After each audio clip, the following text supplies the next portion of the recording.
Sactown Sports breaking news. Well, this is brutal.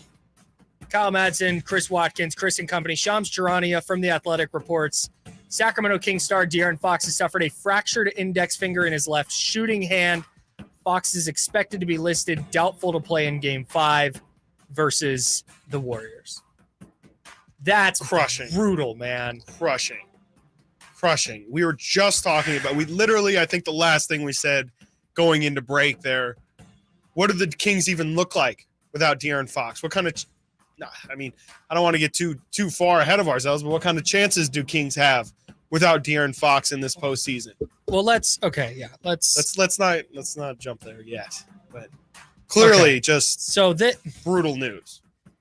Man. Okay, let's start from the Kings angle here, because I don't want to dive into what are their chances and what is this, because we just asked hypothetically last segment in the context of Draymond and Fox, had they both gotten teed up again in that game, right? In Game 4, they both get ejected. What does that look like? Well, now it sounds like the Kings aren't going to have DeAaron Fox for Game 5. Mm-hmm.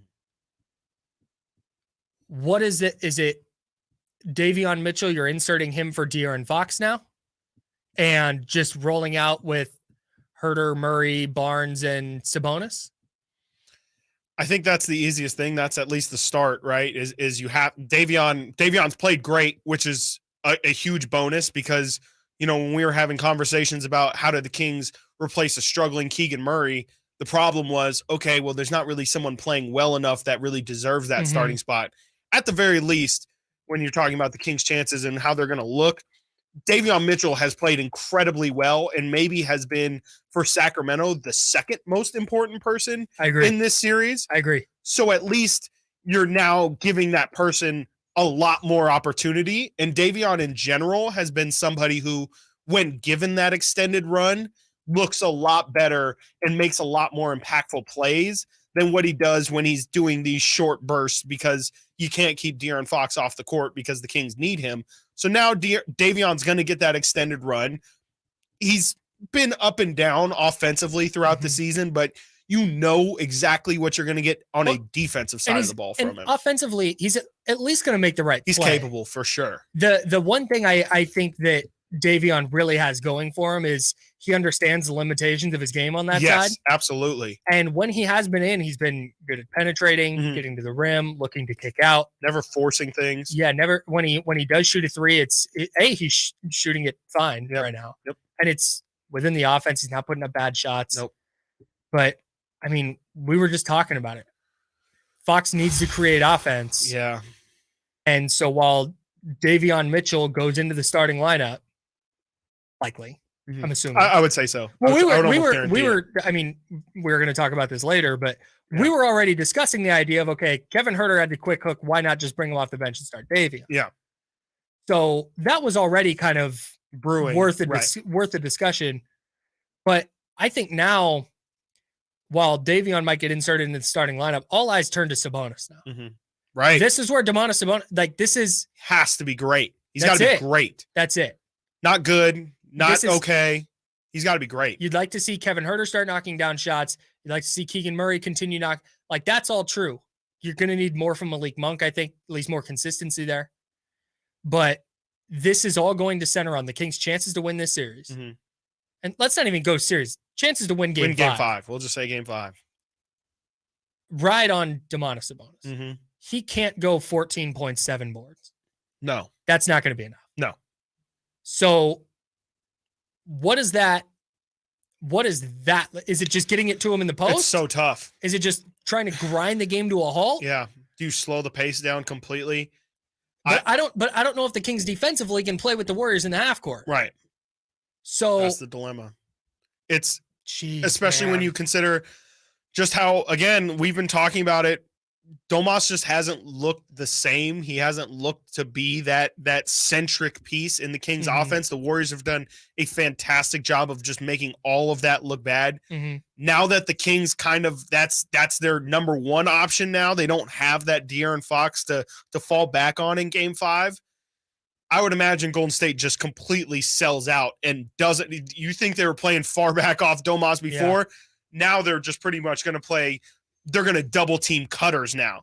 They're going to have somebody on both sides of dribble handoffs. They can completely sell out. And even if Sabonis gets his 25 points, he's not going to allow Keegan Murray to get his 20. He's not going to allow Kevin Huerter maybe to go off the way he is. The Kings are really, this is going to stress.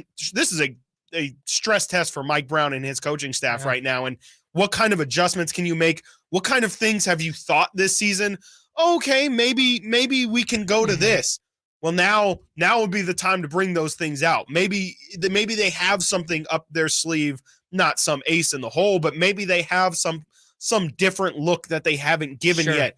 Maybe we see, Alex Len has been incredibly productive. Maybe they try and double down on height and go with a Sabonis Len lineup or something, which, I don't know how I feel about it, but I just think, right. You're throwing everything at the wall at this point. That's the bigger point, is that there's now nothing's off the table. However, Mike Brown feels like is a potential matchup that they can gain in this series, in this game. Again, we can just talk about game 5 here in a bubble.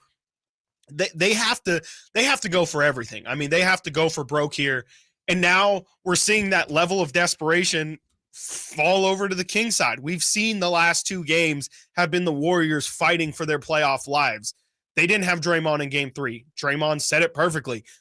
Draymond does not have the same impact as DeAaron Fox does. Okay. This is going to be a much bigger challenge. It's not even close. No. But the Kings they still have to go out. They have to suit up. They have to try and still take advantage of being at home. The energy's still going to be there from the crowd. The crowd, anyone who's listening right now is going to that game. You're incredibly important now. So I was going to throw some kind of, I don't want to say silver linings. Yeah. But that's, for lack of a better phrase, that's what I'm going to use. Right. The Kings are at home for game 5. And the Warriors can't win on the road. At least the Warriors haven't won on the road this year. They won 11 road games. That'll be helpful. Crowd's going to be unbelievable. That will be extreme. There's not a game where a crowd can affect the outcome of a series more than this game 5. Yeah. And Golden One Center's been out of control. They've showed up. And I don't think this changes that. If anything, it probably ratchets up the intensity. Right. The second thing, this is not an adjustment that the Warriors, I know the Kings have to adjust on the fly. Interesting. But Golden State has to make the same adjustment. We heard Draymond Green on his podcast talk about, hey, we're throwing all these eggs in the DeAaron Fox basket and trying to figure out how to stop him and throwing different looks at him. Well, now everything the Kings are going to do is going to be entirely different than what it's been at any point this series. Right. And the Warriors are on the road. There's a really good opportunity here for the Kings. And again, I don't want to, this isn't a De'Aaron Fox injury. Is not good. Right. But if you're trying to see how they survive it, then there's an opportunity here for the Kings with the crowd, with some adjustments the Warriors weren't ready for, to maybe jump out to a big lead in this game 5 and give themselves a little bit of cushion. Right. And they still have guys who are capable of explosive offensive nights as well. Let's not forget, it's my favorite stat to throw out there. Kings have had 7 guys this season finish games above 30 points. They have guys I didn't know who can put it up. De'Aaron Fox, Malik Monk, Kevin Huerter, Keegan Murray, Domantas Sabonis, Terrence Davis, and I'm forgetting one person. Somebody else had a 30-point game as well, and I am forgetting who it is. Maybe it was only 6, but they Barnes? HB. Yes, HB. There you go. Wow. Forgot about HB. That's okay. Yeah, that's right. People tend to. They've got guys who are capable of putting it up. We just mentioned Harrison. Harrison Barnes is a guy who you have to step up now, Harrison. We cannot have another poor performance. We can't have a performance where we forget that you're on the floor. This is a situation right now where the Kings need Harrison to step up. Malik Monk, a guy who we've seen get buckets in this series, in that building, in Golden One Center. We're going to need, I expect the thing that we're going to see the most because of this injury, a lot of Malik Monk, Domantas Sabonis pick and roll. Yeah. That's been one of, if not, the DHOs, the dribble handoffs have probably been their number 1. Fox ISOs and just Fox creating things has been number 2. Number 3 has probably been Malik Monk and Domantas Sabonis' 2-man game. I would suspect Malik probably gets 30 to 34 minutes if he's playing well and just running that to death and just seeing, again, if they can if they're going to have to attack this game differently. They just have to figure out ways of keeping up with this Golden State offense. You mentioned Malik Monk. That's another key adjustment I think the Kings can make with the DeAaron Fox injury. We're locked in on that right now. Don't go anywhere. We're going to continue talking through the breaking news that DeAaron Fox has a fractured index finger on his left shooting hand. We're talking adjustments for the Kings. I think Malik Monk's going to be a key to that. I'll tell you why on the other side. He's Chris Watkins. I'm Kyle Madsen. This is Chris and Company on Sactown Sports 1140.